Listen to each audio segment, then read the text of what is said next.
ద్వితీయోపదేశకాండం 29:5. నేను మీ దేవుడైన యెహోవానని మీరు తెలుసుకొనున్నట్లు 40 సంవత్సరములు నేను మిమ్మను అరణ్యములో నడిపించి తిని.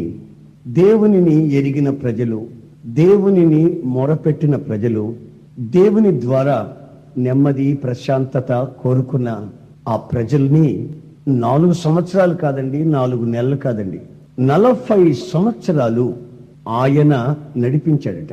నేను నడిపించి తిని అంటున్నాడు. ఈ రోజున మన వ్యక్తిగత జీవితాన్ని మనం ఆలోచించుకుంటే, గతంలో మనము ఆరాధిస్తున్న మన యేసయ్య మనల్ని ఎలా నడిపించాడు, ఆయన నడిపించిన విధానం ఏమిటి? ఎవరో భార్యాభర్తలు ఇద్దరు ఎక్కడికో తీర్థయాత్రకని బయలుదేరారు, వెళ్ళారు, వచ్చారు. పక్కింటోళ్ళు అడిగారట, మీ యాత్ర ఎలా ఉంది అని. ఆమెనిందంట, ప్రారంభించిన మొదలుకొని తిరిగి ఇక్కడికి చేరేంత వరకు నా జీవితంలో ఎప్పుడూ అనుభవించని నరకాన్ని అనుభవించాను అని చెప్పిందట. ఏమైందంటే, ఏముంది, దారి పొడుగుతా నన్ను ఉరుమురుము చూస్తాడు మా ఆయన. మాట్లాడితే నోటి మీద కొడతాడు అందరి ముందే. ఏదైనా కొనిపెట్టమంటే జుట్టు పట్టుకుని ఇడుస్తాడు. అబ్బాబాబా, నేను అనుభవించిన నరకం ఇంత కాదు. మొత్తం మీద వాళ్ళు వెళ్ళాలనుకున్న దగ్గరికి వెళ్ళారు, రావాలనుకున్న ఇంటికి తిరిగి వచ్చారు. కానీ వాళ్ళ యాత్ర అంతా అతనికి నెమ్మది లేదు, ఈ మనిషికి నెమ్మది లేదు. నా ప్రియమైన సహోదరులారా, నీ జీవితంలో నీవు నడిపించబడిన మార్గంలో ఏనాడైనా నెమ్మదిగా బ్రతికావా? కన్నీళ్లు లేకుండా బ్రతికావా? నీ జీవితంలో ప్రశాంతంగా విశ్రాంతిగా నేను నడిపించిన వ్యక్తి నడిపించాడా అని మిమ్మల్ని అడిగితే, సూటిగా మీరు ప్రశాంతంగా నడిపించారు అని మీరు సమాధానం చెప్పలేరు. కారణం, మనిషి నడిపించే విధానం వేరు. శక్తిమంతుడు, జీవము గల దేవుడు, పరిశుద్ధుడు, ఆరాధనకు యోగ్యుడైన యేసుక్రీస్తు నడిపించే విధానం అది వేరు. ఆయన నడిపింపులో ఏముందో తెలుసా? మరి అదే వాక్యంలో ఆ క్రింద భాగాన్ని మనం గమనించినట్లయితే, దేవుడు ఏం చెప్తున్నాడు? మీ బట్టలు మీ ఒంటి మీద పాతగిలిపోలేదు, మీ చెప్పులు మీ కాళ్లను పాతగిలిపోలేదు, మీరు రొట్టె తినలేదు. గమనించండి, తన ప్రజల్ని తాను ఎలా నడిపించాడో చెప్తున్నాడు. తీర్థయాత్రలకు తీసుకెళ్ళాడు, లేకపోతే ఆ దేశం ఈ దేశం చూపించి తీసుకొచ్చాడు అనే తృప్తి కొందరికి ఉన్నా, వాళ్ళు వెళ్ళిన దగ్గరల్లా పడిన అనుభవాలు ఏమిటి? అయితే దేవుడు అంటాడు, నా ప్రజల్ని, నా స్వజనాన్ని ప్రార్థించినప్పుడు ప్రార్థన ఆలకించి నేను వాళ్ళని ఎలా నడిపానంటే, వాళ్ళు వేసుకున్న బట్టలు కంపు కొట్టకుండా, చిరిగిపోకుండా నేను వాళ్ళని నడిపించాను. ఎన్నాళ్ళు? 40 సంవత్సరాలు. వాళ్ళ కాళ్ళు వాసిపోతాయేమోనని, నడుము నొప్పి పట్టేస్తేమోనని, అంతరేంద్రియాలు కుళ్ళిపోతాయేమోనని, ఈ అరణ్యంలో వాళ్ళకి అక్కర కలిగినటువంటి వైటమిన్స్, పోషకాహారాన్ని నేను ఆకాశము నుంచి కురిపించాను. ఈ భూ సంబంధమైన ధాన్యంతో, ఈ చిరుధాన్యంతో రొట్టెలు చేసుకుని తినేటట్టు నేను వాళ్ళని నడిపించలేదు. ఆకాశం నుంచి దేవదూతల ఆహారం, పర సంబంధమైన ధాన్యాన్ని కుమ్మరించి తేనె వేసిన అప్పుపాల్లాగా వాళ్ళు ఆనందంతో తిన్నారు, తృప్తి పడ్డారు. అంతేకాక వాళ్ళ శరీరానికి ఎప్పుడు ఏది అవసరమో, ఎముకలకు కానివ్వండి, కాల్షియం, నరాలకే కానివ్వండి, రక్త పుష్టి కానివ్వండి, కనుచూపే కానివ్వండి, వాళ్ళకి ఏమేమి అక్కర కలిగినటువంటి కార్యక్రమాలు కావాలో అవన్నీ ఆలోచిస్తూ ఆయా సమయాలలో ఆకాశము నుంచి వాళ్ళకి అనుగ్రహించి వాళ్ళని తృప్తిగా నడిపించారు. యెషయా గ్రంథంలో ఒక చక్కటి మాటను నేను చదివాను. ఏమనుందంటే, ఓ చెరువు గట్టు మీద వెళుతున్నటువంటి పశువులట పచ్చిక బయళ్ళు చూసి క్రిందకి దిగినట్లుగానే వాళ్ళని నడిపించాను. అంటే చెరువు గట్టు మీద ఉన్నటువంటివి ఆకలితో ఉన్నాయి, మరి పచ్చిక బయలు చూసిన వెంటనే ఆనందంగా దిగుతున్నాయి. దిగిన వెంటనే తింటున్నాయా? తింటలేదు.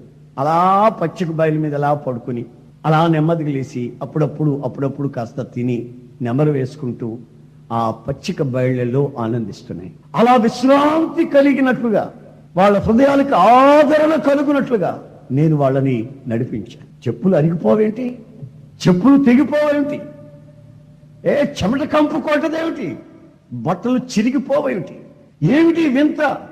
నా ప్రియమైన సహోదరులారా, నీవు ఆరాధించవలసిన పరిశుద్ధుడైన దేవుని మీద మనస్సు ఉంచి హృదయపూర్వకంగా నీవు ఆరాధించి ఆయనకి మొరపెట్టితే ఆయన నీ మొర ఆలకించి ఎర్ర సముద్రాన్ని రహదారిగా మార్చి చేదైన అనుభవాల్ని మాధుర్యంగా చేసి ఆకాశం నుంచి ధాన్యాన్ని కుమ్మరించి నిన్ను విశ్రాంతిలో ప్రశాంతంగా ఆదరణ కలిగిన మాటలతో నిన్ను నడిపిస్తాడు. రాత్రి చీకటిలో నువ్వు తడువులు ఆడుకోకుండా ఒక వెలుగు, అగ్ని స్తంభం నీకు వెలుగుగా ఉండిపోతుంది.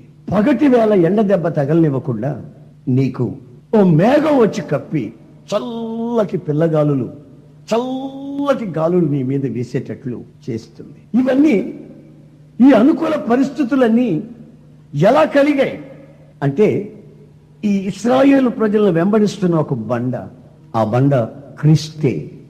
ఆ బండని ఎప్పుడైతే వీళ్ళు వెంబడిస్తున్నారో, వీళ్ళని ఆ బండ ఎప్పుడైతే వెంబడిస్తుందో, అరణ్యములోనైనా మంచి నీటి వసతి కలుగుతుంది, సమృద్ధిగా నీటి వసతి.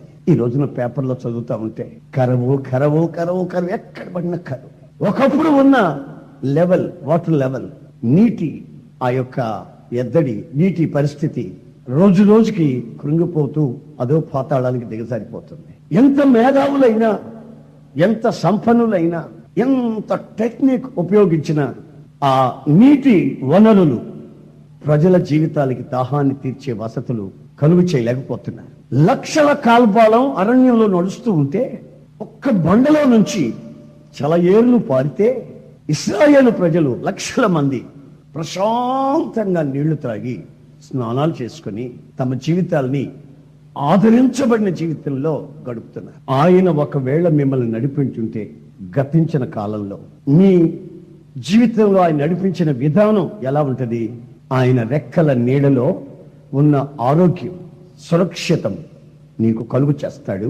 ఆయన రెక్కల మీదకి నిన్ను ఎక్కించి అలా నడిపిస్తాడు. ఆయన అంటాడు, ముదిమి వచ్చే వరకు నిన్ను ఎత్తుకున్న వాడిని నేనే. నీవు అనవసరంగా కలవరపడి కంగారు పడిపోతున్నావు. నా జీవితంలో ఒక్కొక్కసారి నేను ఆలోచించుకుంటాను, ప్రభువా, నా 12 ఏళ్ల వయసప్పుడే నేను మా ఊళ్ళో నదిలో పడి చనిపోవాల్సింది. అందరూ ఒళ్ళంతా బురద రాసుకొని డై కొడుతున్నారు, నీళ్ళలోకి ఇలా ఎగిరి డై కొడుతున్నారు. వాళ్ళని చూసి నేను కూడా బురద రాసుకుని ఒక్క డై కొట్టాను.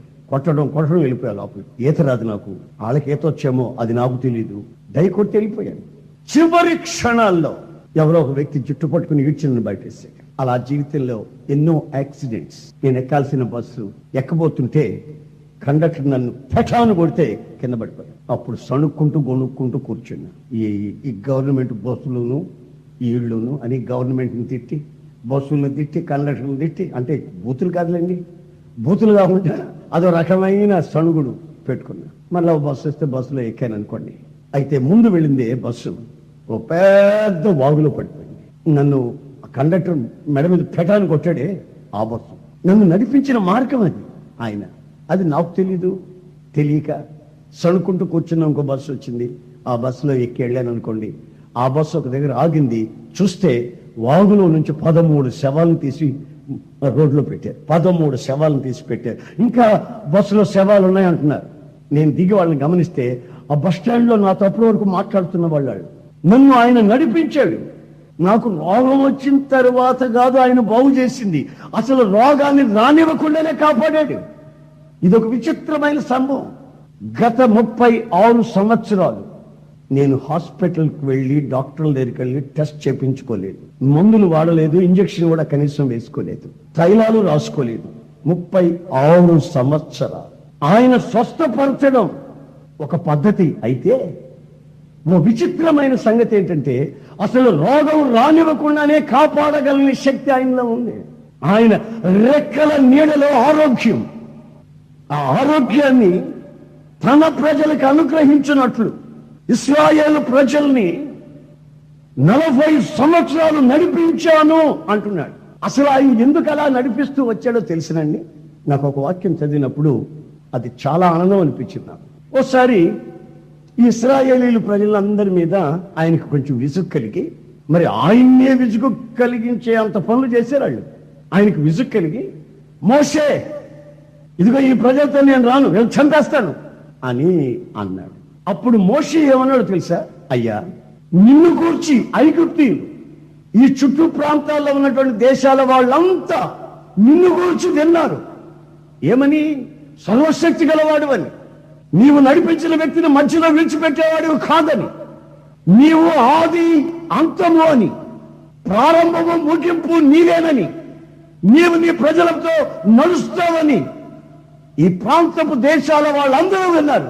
మరి ముఖ్యంగా ఐగుప్తీయులు విన్నారు. నీ అద్భుతాలు మహత్కార్యాలు చూసి, కళ్ళతో చూసి వాళ్ళు విన్నారు.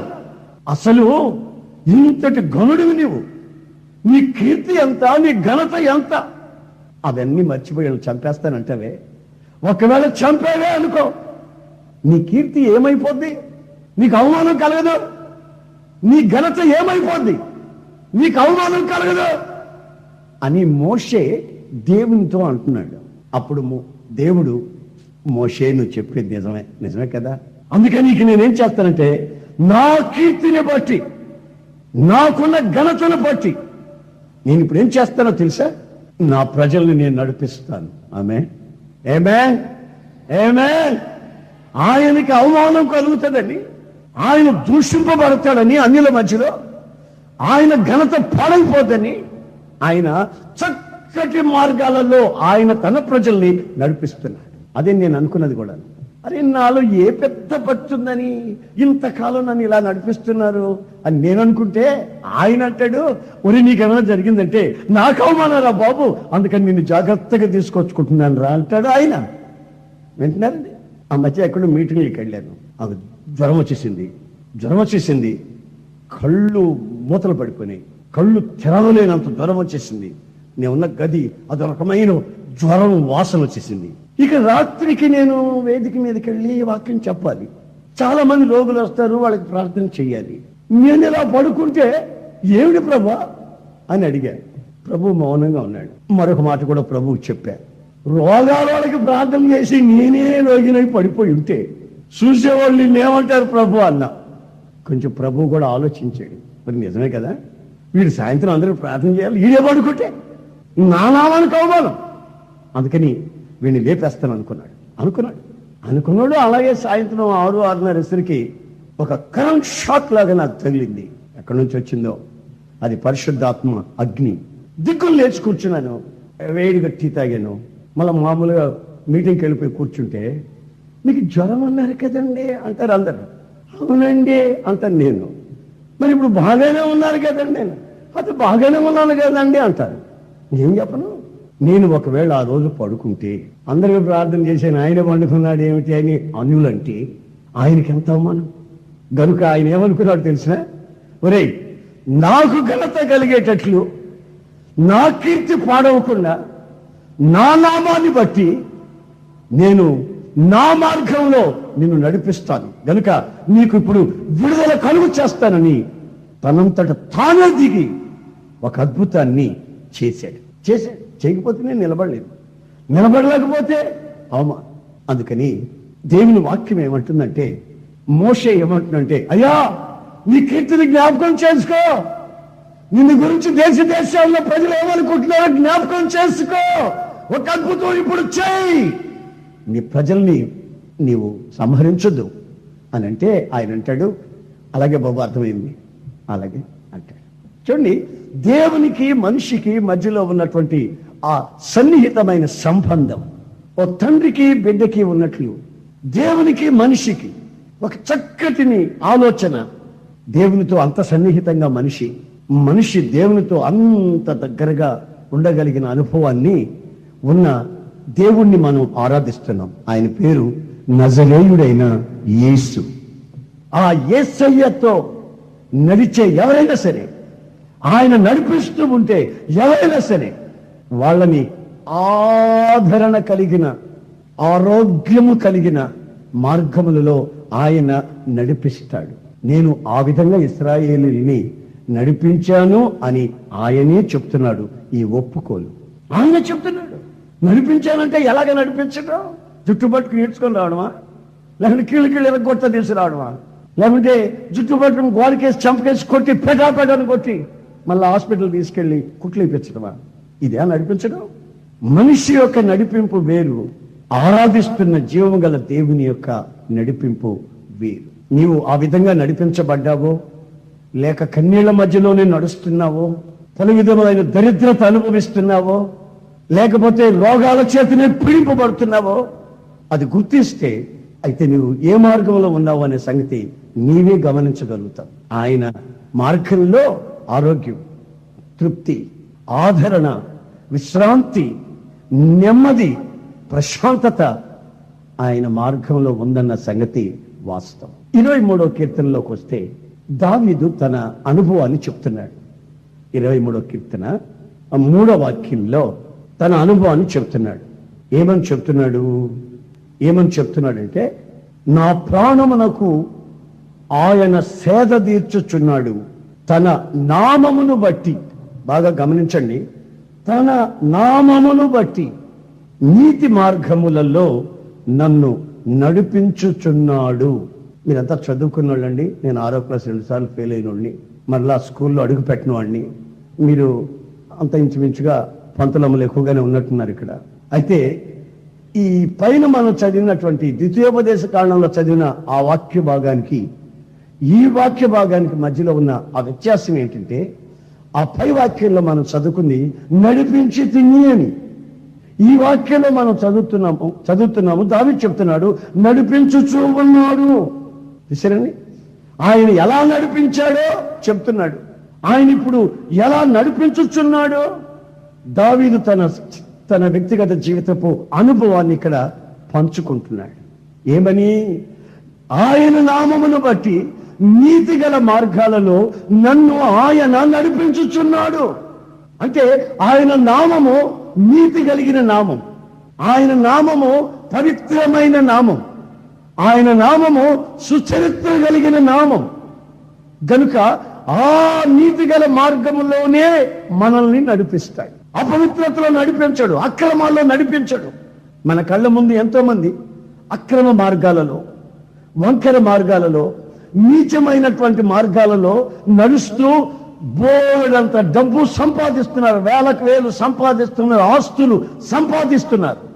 ఒక్కోసారి మనకేమనిపిస్తుంది, అరే నా సమకాలికుడు అదేంటి కోటీశ్వరుడైపోయాడు, ఆడు ఎంత సంపాదించేశాడు అని మనకు అనిపిస్తుంది. అతని మార్గంలో అపవిత్రమైన అనీతి మార్గంలో సంపాదించాడు అతను. కానీ మనల్ని ఆ మార్గంలో నడిపించడట. ఎందుకంటే ఆయన నీతి గలవాడు గనుక నీతి గల మార్గాలలోనే ఆయన నడిపిస్తాడు. అక్రమ సంపాదన మనం సంపాదించేటట్టు ఆయన మనల్ని విడిచిపెట్టడు. ఆయన నడిపించే మార్గం ఒక వింతగా, ఒక ప్రత్యేకమైనదిగా, సంథింగ్ స్పెషల్గానే ఆయన మార్గం మనకు అనిపిస్తుంది. వంకర మార్గాలలో ఆయన నడిపించడు. ఎందుకంటే ఆయన నీతి గలవాడు. ఆయనే అపవిత్రుడు అనుకోండి, ఆయన మనల్ని నడిపించేటప్పుడు మనం అపవిత్రతలో ఉన్న, అక్రమాల్లో ఉన్న ఆయన చూసి చూడట్టు వెళ్ళిపోతాడు. కారణం ఏంటంటే అతను బతుకే అపవిత్రత. సామెతల గ్రంథంలో ఒక మాటని మనం చూస్తాం. 12వ అధ్యాయం, సామెతల గ్రంథం 12వ అధ్యాయం 28వ వాక్యం. నీతి మార్గమునందు జీవము కలదు, దాని త్రోవలో మరణమే లేదు. యేసయ్య మనల్ని జీవం గల మార్గంలో నడిపిస్తున్నాడట. ఆ మార్గంలో మనం అనుభవించేది ఏమిటంటే జీవం, లైఫ్. జీవం ఉన్న చోట మనం ఎదుగుతాం. జీవం ఉన్నది పుష్పిస్తుంది, ఫలిస్తుంది. జీవం లేనిది ఏదైనా కంపు కొడుతుంది. మరణం అక్కడ లేదు. మరణమున్న చోట కన్నీళ్లు, మరణమున్న దగ్గర నిట్టూర్పులు, మరణమున్న దగ్గర ఆక్రందన. గనుక మరణం అక్కడ లేనే లేదు. ఆయన నిన్ను నడిపిస్తూ ఉన్న మార్గంలో, నడిపించిన మార్గంలో ఆరోగ్యం ఉంది. ఆహారాన్ని, నీటిని ఆశీర్వదించాడు. పరసంబంధమైన ఆహారాన్ని ఇచ్చాడు. నీ బాటని రాజబాటగా మార్చాడు. ఇప్పుడు నడిపిస్తున్న మార్గంలో అది నీతి గల మార్గము కనుక అక్కడ జీవము ఉంది.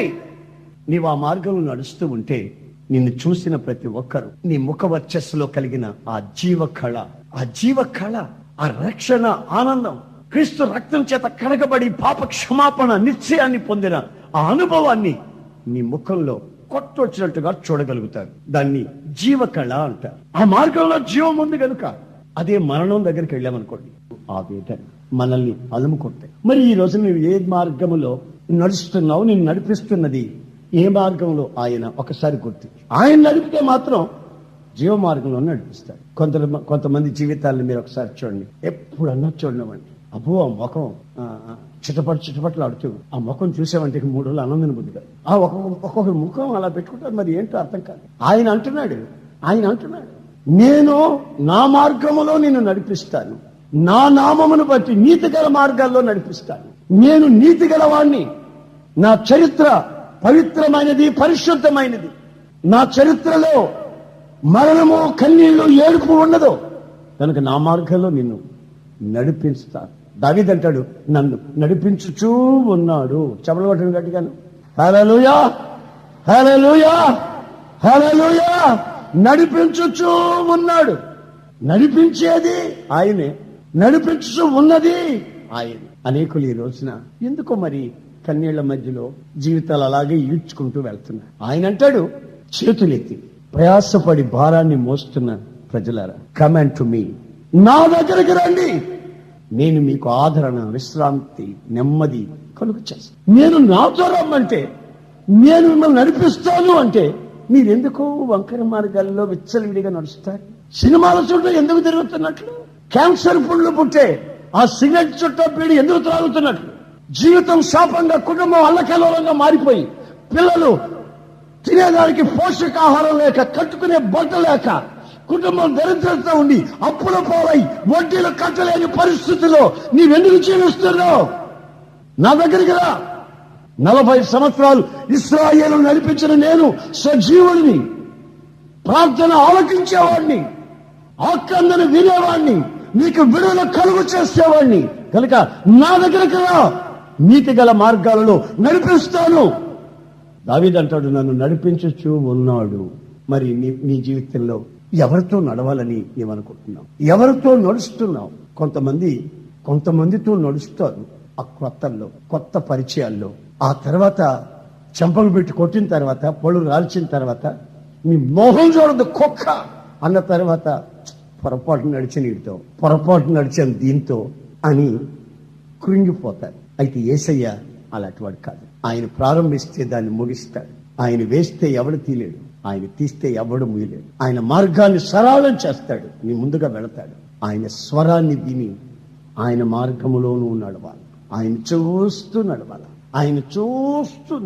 యూదా ఇస్కరియోతు ఉన్నాడు, అతను అన్య స్వరాన్ని విన్నాడు. యేసు ప్రభు ఏమంటున్నాడంటే, నా గొర్రెలు నా స్వరాన్ని వింటాయి, నన్ను వెంబడిస్తాయి.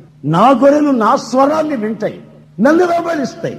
యూదా ఇస్కరియోతు ఎవరి స్వరాన్ని విన్నాడు? ఈ మత సంబంధమైన పిచ్చగలిగిన ఆ వెర్రోళ్ళ మాట విని యేసయ్యని అమ్ముకొని, ఆ తర్వాత తనకు తానే ఉరేసుకొని సచ్చి, ఆ తాడు తెగి కింద పడి తలబాగలేదు కానీ వాడు పొట్ట పగిలింది అని బైబిల్లో రాసింది. అన్య స్వరాన్ని విన్నాడు. మరొకసారి ఏం జరిగిందో తెలుసా? భర్త పడుకొని నిద్రపోతుంటే గురకబెట్టి తన తోటి సహాయకురాలు, తన భార్య, ఈ నిద్రపోతున్నాడు, శికారుగా వెళ్ళిపోతాడు, ఇప్పుడు మంచి అదును అనుకుని అలా శికారుగా వెళ్ళిపోయింది ఆ తోటలో. అప్పుడు అన్యస్వరం ఒకటి వినబడింది. పాము మాట్లాడుతుంది, అన్యస్వరం వినబడింది. వీళ్ళను సృష్టించిన ఆయన ఏమన్నాడు? నేను ప్రతి సాయంత్రం వస్తాను, చల్లటి పూట మీతో విషయాలు చెప్తాను, గుర్తుంచుకొని అలాగా బతకండి, మీరిద్దరు అడబాయకండి, ఫెలోషిప్ మానకండి, మీరిద్దరు ఐక్యంగా ఉండండి, ఒకరిని పిలిచేవాడు ఎడబాయకండి అని వాళ్ళందరికీ చెప్తే నిద్రపోనిచ్చి ఈ మనిషి అలా వెళ్ళిపోయి సర్పంచ్ చెప్పిన మాటలన్నీ విని ఆలకించి అన్యస్వరం. యేసు ప్రభు అంటాడు, నా ప్రజలు నా స్వరాన్ని వింటారు, నన్ను వెంబడిస్తారు, వాళ్ళని నీతిగల మార్గములలో నేను నడిపిస్తూ ఉన్నాను. ఈ రోజున ఆయనతో నడిచే వాళ్ళు కొందరు విచ్చలవిడిగా వాళ్ళ మనస్సు, మాంసము, శరీరము కోరుకున్నట్లుగా నడిచేవాళ్ళు మరికొందరు. మరి నువ్వు ఏ మార్గంలో నడుస్తున్నావో ఈ రోజు నీ జీవితాన్ని ఒకసారి ఆలోచించవలసిన సమయం ఇది. ఈ సంవత్సరమైనా ఆయనతో నడుచుటకు నీవు నిబంధన చేసుకుని, తీర్మానం చేసుకుని నడిచితే ఆయన జీవము గల మార్గములో నిన్ను నడిపిస్తాడు. మన పితరులను అలాగే నడిపించాడు, దావీదుని అలాగే నడిపించాడు. మరి నీ సంగతి? నేను ఇంకొక మాట చెప్పి నేను ముగిస్తా. ఆ మాట ఏమిటంటే చదవండి, 73వ కీర్తన 24వ వాక్యం. నీ ఆలోచన చేత. చూసారండి, ఆసాపు అనే ఒక భక్తుడు తాను ఈ విధంగా కన్ఫర్స్ చేస్తున్నాడు. ఏం చెప్తున్నాడంటే, నీ ఆలోచన చేత నన్ను నడిపించేదవు. అంటే రాబోయే కాలంలో దేవుడు మనల్ని ఎలా నడుపుతాడో చెప్తున్నాడు. దావీదు అంటున్నాడు, ఇప్పుడు నడిచే మార్గం ఎలా ఉంటుందో చెప్తున్నాడు. అసలు దేవుడే అంటున్నాడు, ఎలా నడిపించానోనని. అంటే అర్థం ఏంటంటే, వర్తమాన భూత భవిష్యత్ కాలాలలో ఆయన మనకు ఏమై ఉన్నాడు అది ఎరిగిన ప్రజలు రాత్రింబగళ్ళు భయముతో వణుకుతో ఆయన నామాన్ని స్మరించుకొని ఆయన నడిపించే మార్గంలోనే నడుస్తారు. ఆయన నడిపించబోతున్న మార్గానికి తమ జీవితాన్ని అలా అప్పచెప్పుకుంటారు. చివరిగా మనం చదివినటువంటి వాక్య భాగంలో ఆయన ఆలోచన చేత మనల్ని నడిపిస్తాడు. ఇక మిగతా రాబోయే కాలంలో నడిపిస్తాడు. పిల్లలు ఎదుగుతా ఉన్నారనుకోండి, దిగులు. వీళ్ళ పెళ్లి సంగతి ఏంటంటే, ఏమండి, పెళ్లి అయిన తర్వాత ఒక దిగులు. వీళ్ళకి పిల్లలు పుడతారా పుట్టరా, వాళ్ళ చిన్నమ్మ సాలు వస్తుందా, వాళ్ళ పెద్దమ్మ సాలు వస్తుందా, వీళ్ళ అత్త సాలు వస్తుందేమో, దీనికి పిల్లలు పుడతారా పుట్టరా. పెళ్ళైన దాకా ఒక దిగులు, పెళ్ళైన తర్వాత మరొక దిగులు. చూడండి, ఇప్పుడు పెళ్లి చేసుకున్న వాళ్ళకి ఏ దిగులు, పిల్ల కావాలని. మామూలు వాళ్ళకే ఎక్కువ దిగులు. పుడతారా పుట్టరా. పుట్టారే అనుకో, ఆడి దొంగ అవుతాడో, దొర అవుతాడో, డాక్టర్ అవుతాడో, ఇంజనీర్ అవుతాడో, అది దిగులు. చిన్నప్పుడే జోబులు కొట్టేస్తుంటే నా దగ్గర ఒక పిల్లోని తీసుకొచ్చాడు. ఎవరా సందా, యసన్న గారికి ఎవరా సందా అన్నాడు వాళ్ళ నాన్న. వాడు సంద ఇచ్చాడు. నాకెందుకు అనుమానం వచ్చేసింది. వాడు సంద ఇచ్చిన వాటి నాకు అనుమానం వచ్చి వాళ్ళు వెళ్ళిపోతున్న వాళ్ళు పిలిచి, ఏమండి వీడి దగ్గరికి ఎంత ఇచ్చావన్న. వాడికి 2-5 రూపాయలు కొత్త కాగితాలు ఇచ్చానండి, మీకు ఏమని. వాడు ఒకటే ఇచ్చాడు అన్న. ఏదైనా ఇంకోటి చెవులో పెట్టుకున్నాడు. వాళ్ళ నాన్నకి తెలియకుండా 10 రూపాయలు ఇస్తే తిరిగేసరికి ఒక 5 దాచేసి ఒక 5 చేతులు గట్టిగా పట్టుకొని, ఎవరు కనబడకూడదు కదండి, తానికి ఇచ్చినప్పుడు కనబడకుండా ఇచ్చాడు. మరి ఆ వయసులోనే ఆ బుద్ధులు పుడితే ఇక పెద్ద అయిన తర్వాత ఏమిటి ఆ సంగతి? దేవుని సొమ్మును దొంగిలించే ప్రబుద్ధుడైతే నా ప్రియమైన సహోదరులారా, ఫ్యూచర్ లో నీ పిల్లలు ఏమవుతారు, నీ వ్యక్తిత్వం ఏమవుతుంది, ఒకవేళ ఆయన చనిపోతే ఏమవుతావు, లేకపోతే భార్య చనిపోతే నువ్వేమవుతావు, లేకపోతే ఈ చెప్పే వస్తే ఏమవుతావు, ఆ చెప్పే వస్తే ఏమవుతావు అని పిచ్చ ఆలోచనల చేత ఈ రోజున లోకమంతా శపించబడిన అనుభవంలో కృంగిపోతా వస్తుంది. అయితే మనం ఆరాధించే దేవుడు ఏమంటున్నాడు తెలిసిన? ప్రైజ్ ది లార్డ్, హల్లెలూయా, హల్లెలూయా. నేను నడిపిస్తాను నా ఆలోచన చేత, హల్లెలూయా, నా ఆలోచన చేత నడిపిస్తాను. నీ ఆలోచన పక్కన పెడతాను, నా ఆలోచన చేత నిన్ను నడిపిస్తాను. ఎందుకంటే నేనే నా మార్గంలోకి నిన్ను తీసుకొచ్చాను. ఒకప్పుడు ఆ దర్గాల దగ్గరికి వెళ్ళి దండాలు పెడుతున్నావు, తాయితులు కట్టించుకున్నావు, మంత్రాలు చేయించుకున్నావు, సోదర వైపు వెళ్ళావు. నీకు ఆలోచన చెప్పేవాళ్ళు చాలా మంది ఉన్నారు. వాళ్ళ ఆలోచనలన్నీ నిన్ను శాపంగా నీ బ్రతుకుని మార్చుకున్నావు. అయితే తగిన సమయం ముందు నేను దర్శనం నీ కుడి చేతిని పట్టుకొని నా ఆలోచన చేత నిన్ను నడిపిస్తానని వాగ్దానం చేసి నేను నడిపిస్తూ ఉన్నాను. ఇక మీట కూడా నా ఆలోచన చేతే నడిపిస్తా. ఈ మధ్య ఎవరో ఒక అతను వచ్చి, ఏమండి ఎసనగా మా అమ్మాయికి పెళ్లి సంబంధం కుదిరింది, అయితే గట్టిగా ప్రార్థన చేయండి. విశాఖపట్నం నుంచి ఒక సంబంధం వచ్చింది, మెడ్రాస్ నుంచి ఇంకో సంబంధం వచ్చింది, విశాఖపట్నం నుంచి ఇంకో సంబంధం వచ్చింది. మీరు ప్రార్థన చేయండి ఎసన్న గారు. ఏమని ప్రార్థన చేయమంటావు అంటే, విశాఖపట్నం సంబంధమే కుదిరేటట్టు ప్రార్థన చేయండి. ఆయన నాకు చెప్పిన ఆలోచన, నేను కూడా దేవుడికి అలాగే ఆలోచన చెప్పమంటాడు. దేవుడికి నన్ను చెప్పమంటాడు ఆలోచన. అయ్యా మెడ్రాస్ సంబంధం క్యాన్సిల్ చేయి, సికింద్రాబాద్ క్యాన్సిల్ చేయి, విశాఖపట్నమే కుదిరేటట్టు అంటే చెయ్యయ్యా అని నేను చెప్పాలి దేవుడికి. ఆయన నాకు చెప్తున్నాడు ఆలోచన. నేనన్నాను, ఈ 3 సంబంధాలను అలా పెట్టి, ప్రభు నీ చిత్తము, నీ ఆలోచన, నీ నడిపింపు ఏమిటో నాకు చెప్పు నాయన, అదే మేము సెటిల్ చేస్తాం అని ప్రార్థన చేస్తారంటే అసలు కుదరదంట. అదే ఏదది ఎందుకో తెలుసా? ఆళ్ల కులస్తుడంట. ఈ అబ్బాయి కొంచెం తాగుతాడంట, ప్యాకెట్ ఉందంట, కానీ ఆళ్ల కులస్తుడంట. అదే సెటిల్ అయ్యేటట్టు ప్రార్థన. ఇప్పుడు మనిషి దేవునికి ఆలోచన చెప్పడం ప్రారంభించాడు.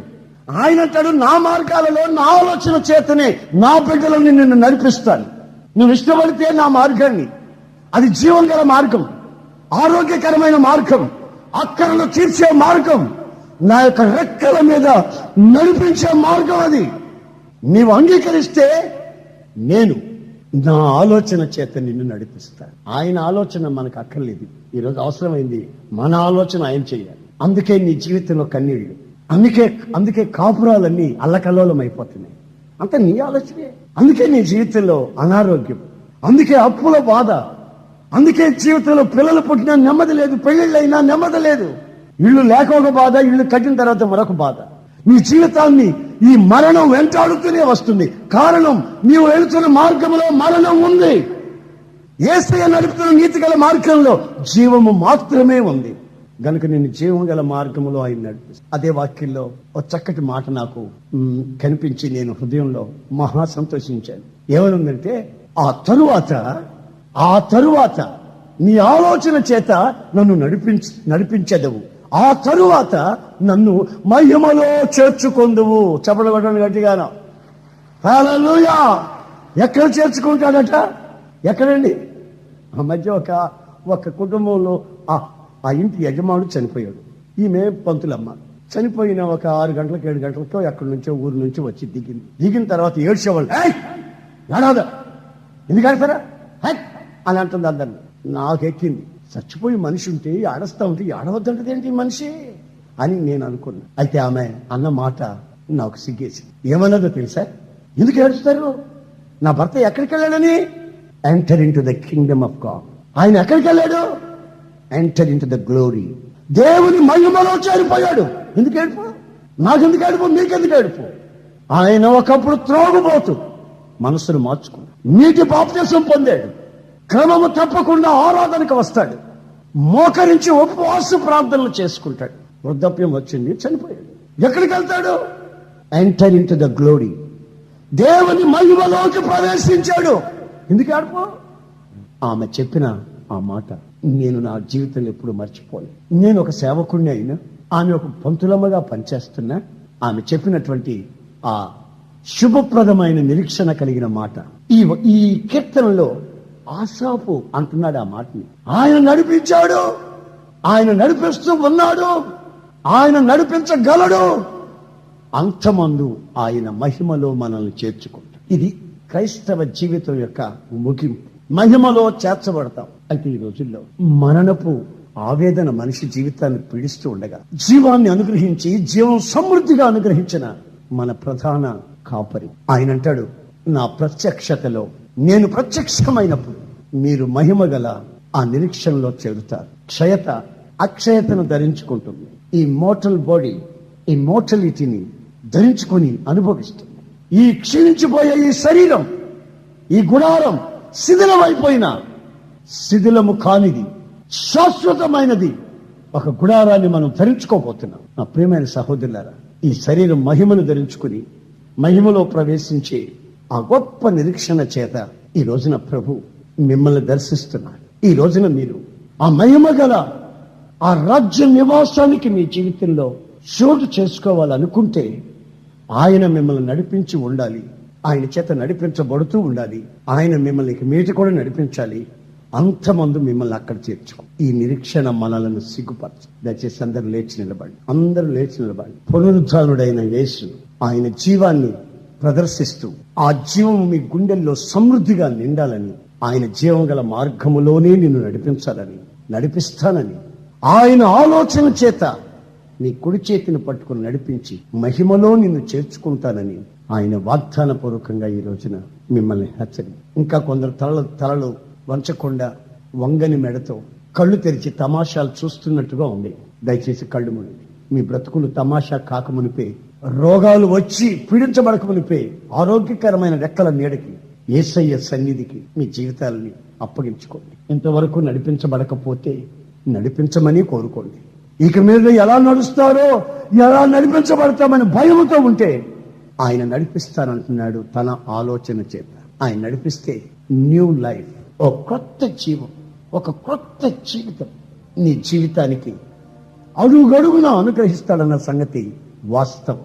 ఒక్కసారి కన్నీటితో ప్రార్థన చేసుకోండి. ప్రభువా, స్నేహితుల ఆలోచన ప్రకారం నడిచాను, రక్త సంబంధులు వెళుతున్న మార్గంలో నడిచాను. అన్యులు నడిచిన మార్గంలో నడిచానయ్యా. విగ్రహాలకు అనిపించింది తిన్నానయ్యా. చెడు పుస్తకాలు చదివాను. నీచమైన అలవాట్లకి లోనైపోయాను బాబు. అయ్యా, నా కుడి చేతిని పట్టి నడిపిస్తానన్నావు, ఇలా నడిపించు.